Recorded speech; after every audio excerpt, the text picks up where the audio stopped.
Hello mga kaibigan, it's Sunday morning at nandito tayo ngayon sa aking taniman ng mga gulay. So kukuha tayo ngayon ng ampalaya dahil gusto kong kumain ng ampalaya with egg.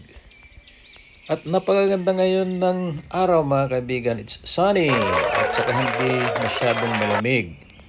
At gusto ko na rin ipakita sa inyo ang aking iba't ibang mga tanim. So meron po akong malunggay, so itong ginagamit ko pagka ako'y magluluto ng tinola. At syempre, nandito yung aking pinakamamahal na katumbal o ang siling labuyo.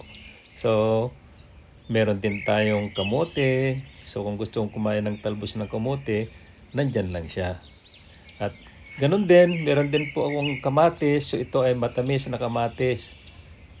So, napakagandang tignan kung maraming silang bunga. Kaso nga lang, noonahan ako ng mga squirrel na kinakain nila yung bunga ng aking kamatis.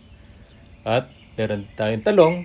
So lahat ng mga ito ay aking mga stress reliever. Kung wala akong ginagawa, sila naman ang aking inaalagaan. At meron din po tayong pichay, may saluyot.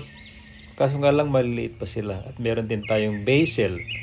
So masarap din itong ihalo sa mga supas.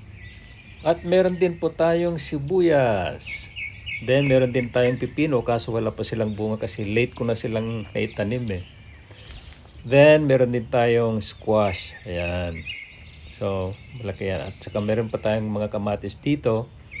Ito yung mga huli ko nang naitanim ang mga ito kasi galing nga kami ng world cruise. At syempre, meron din tayong lemon. So, napakaraming bunga ng aking lemon ngayon.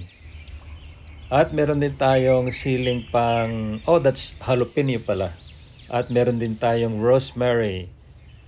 At syempre, ang aking paborito, ang tanglad or ang lemongrass.